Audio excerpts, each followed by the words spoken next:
अस्सलाम वालेकुम दोस्तों, तुसी देख रहे हो अपना पंजाब टीवी ते मैं थोड़ा मेज़बान अफजाल अहमद। सब तो पहले अपने चैनल को करो सबसक्राइब ते नाल ही लगी हुई घंटी नूं दबाओ क्योंकि सारी लेटेस्ट और बेहतरीन वीडियो साढ़े दोस्तों तक पहुंचे सब तो पहले। लो जी दोस्तों, जिस तरह तुहानूं पता है कि अपना पंजाब टीवी वीरां वास्ते रोज़ कोशिशां करता है कि अच्छे तो अच्छा जानवर और मकूल रेट ते जानवर लैके आइए। रोज़ इधर अज भी जनाब एक पैलन वैट की वीडियो लैके हाज़र होए। सब तो पहले मेरा कैमरामैन तुहानूं वैट दिखाएगा तो मजीद गलबात करांगे मालिक दे नाल कि मालिक की डिमांड करते हैं। दिखाओ जी वैट दिखाओ। अला नस्ल जात वाले जानवर मिलते हैं जनाब अपना पंजाब टीवी ते पहला वारा जनाब वैट सूई है। थन माशाल्लाह बड़ा खूबसूरत है, मुठ भर लगे है, देख सकते हो। सोहनिया वंडा ने जनाब थना दियाँ। लोकेशन वीरां नूं दसदा जावां, तहसील दीपालपुर जिला उकाड़ा। आला नस्ल जात वाले जानवर मिलते हैं जनाब अपना पंजाब टीवी ते। पीछे की है जी? पीछे वच्छी है जनाब। सूई कदों है? कल जनाब वैट सूई है। थोड़ा छड़ के टोरो हाँ जी। पूड़ियाँ बरीकियां ने जनाब इस वैट ऑर्डर क्वालिटी माशाल्लाह बड़ी लाजवाब है, देख सकते हो। पहला वारा है जनाब। वीडियो पसंद आवे लाइक तो शेयर ज़रूर करना है।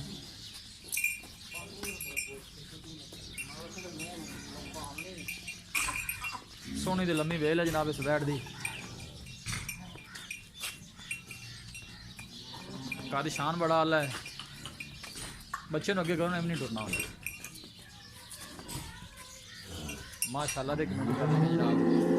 पहला वारा सूई है जनाब। ऑर्डर क्वालिटी बड़ी लाजवाब है। कैमरे ज़रा थोड़ा डरती है। इंशाल्लाह जानवर दिखाने की पूरी तसल्ली करावांगे। वीडियो पसंद आवे लाइक भी करना है, शेयर भी करना है, देख सकते हो जनाब। पूरियां मंडा ने जनाब हवाने दियाँ। कल जनाब वैट सूई है।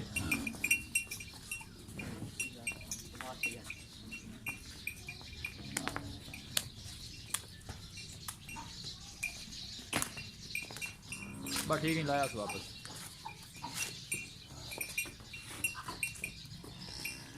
कोशिश साड़ी यही होंगी कि वीरां नूं अच्छे तो अच्छा जानवर दिखाइए। बाकी लेने देने नसीब की गल है। जानवर माशाल्लाह बड़ा खूबसूरत है।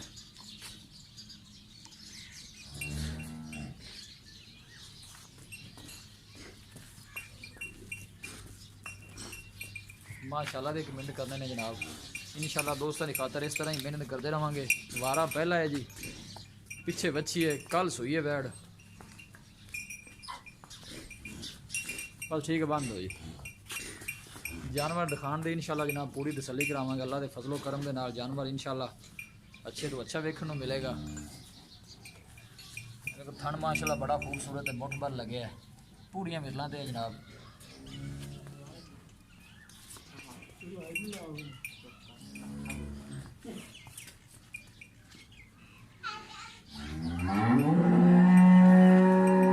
लो जी दोस्तों, वैट दिखा दी है तो मजीद गलबात करने मालिक दे नाल।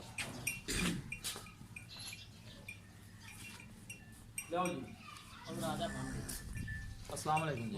इकबाल भाई की हाल है? शुक्र अल्लाह पाक। तबीयत से ठीक है? वैट जी आप दिखाई है पहले ये दसो जनमेंट पक्का सुहा कितना सुई? ये जी पहला सुबह सुई। पहला सुहा सुई है। हाँ जी। कदों सुई? ये जी कल सुई। कल सुई है। हाँ जी। बौला किन्ना को दिता सी? बाबा जी ने काफ़ी सारा दिता है, 8-9 किलो दिता सी। अच्छा, दूसरी चुआई किन्नी की? दूसरी चुआई दे 5 किलो है सी। 5 किलो है सी। हाँ जी। किन्ना को दुध करेगी दो टाइम का? जी इस टाइम हाजर टाइम और 4 चुआइयां कीती कल 14-15 लीटर ना पक्का दूध हैगा तो है पक्का? हाँ जी। ठीक हो गया जी। मैल शेर जो निकलेगी तो और बताया कि हाँ जी और बताया 17-18 तो ज़्यादा कर जाएगी जी। जिन्नी खराब पाओ तो उन्ना कर जाएगी दूध। अच्छा, तो 14-15 लीटर तो होना है तो चौथे पंजवें डंग से। इन्हें चुआ देंगे आप? 14? हाँ जी, चाह के मेहन के लै जाओ जी। अच्छा जी। 14 लीटर दूध 2 टाइम का चो के मेहन के लै जाओ। ठीक हो गई। डिमांड की है प्यार मुहब्बत वाली? प्यार मुहब्बत वाली डिमांड करनी है। प्यार मुहब्बत की है तो प्यार मुहब्बत वाली डिमांड। ਇਹਦਾ ਜੀ ਮੁੱਲ ਤੇ ਕਰਨੇ ਆ 2 ਲੱਖ ਰੁਪਈਆ, ਤੁਹਾਨੂੰ 1,95,000 ਦੀ ਵੈਟ ਦੇ ਦਿਆਂਗੇ। 1,95,000 ਦੀ? ਹਾਂਜੀ। 1,95,000 ਚ ਵੀ ਲਾੜ ਪਿਆਰ ਕੋਈ ਹੈ ਕਿ ਕੋਣੀ ਮਾੜੇ ਬੰਦੇ ਵਾਸਤੇ? 5,000 ਰੁਪਈਆ ਤੁਹਾਨੂੰ ਕਿਰਾਏ ਭਾੜੇ ਤੇ ਛੱਡ ਦਿਆਂਗੇ। 1,90,000 ਦੀ? ਹਾਂਜੀ। ਇਹਦੇ ਚ ਵੀ ਹੋਰ ਲਾੜ ਪਿਆਰ ਹੈ ਕਿ ਕੋਣੀ? ਫਾਈਨਲ 1,90,000 ਜੀ। ਪਹਿਲਾ ਵਾਰ ਹੈ 14 ਲੀਟਰ ਦੁੱਧ ਤੁਸੀਂ ਚੁਆ ਕੇ ਦੇਣਾ? ਬਿਲਕੁਲ ਜੀ, ਮਿਹਨ ਕੇ ਲੈ ਜਾਣ 2 ਟਾਈਮ। ਮਿਹਨ ਕੇ ਲੈ ਜਾਓ। 1,90,000 ਦੀ ਫਾਈਨਲ? ਫਾਈਨਲ ਇਹਦੇ ਵਿੱਚ ਵੀ ਕੋਈ ਮਾੜਾ ਮੋਟਾ ਹੋਏਗਾ? ਨਹੀਂ ਜੀ, ਇਹਦੇ ਵਿੱਚ ਕੋਈ ਨਹੀਂ ਹੈਗਾ। 10,000 ਰੁਪਈਆ ਤੁਹਾਨੂੰ ਪਹਿਲੇ ਹੀ ਛੱਡ ਦਿੱਤਾ ਹੈ। ਅੱਛਾ ਤੇ ਵੈਟ ਬਹੁਤ ਚੰਗੀ ਹੈਗੀ ਆਪਣੀ ਜੀ। ਠੀਕ ਹੋ ਗਈ, ਮਿਹਰਬਾਨੀ।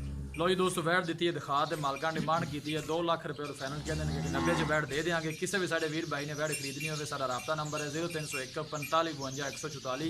इस नंबर से साड़ी WhatsApp बनी है। ਅਸੀਂ ਉਮੀਦ ਕਰਦੇ ਹਾਂ ਕਿ ਸਾਡੇ ਦੋਸਤਾਂ ਨੂੰ ਅੱਜ ਦੀ ਵੀਡੀਓ ਬੇहद ਪਸੰਦ ਆਵੇਗੀ। ਵੀਡੀਓ ਪਸੰਦ ਆਵੇ ਲਾਈਕ ਤੇ ਸ਼ੇਅਰ ਜ਼ਰੂਰ ਕਰੋ। ਮਿਲਾਂਗੇ ਇੱਕ ਅੱਛੀ ਔਰ ਲਾਜਵਾਬ ਵੀਡੀਓ ਦੇ ਨਾਲ। ਆਪਣੇ ਮੇਜ਼ਬਾਨ ਅਫਜ਼ਾਲ ਅਹਿਮਦ ਨੂੰ ਦਿਓ ਇਜਾਜ਼ਤ। ਅੱਲਾ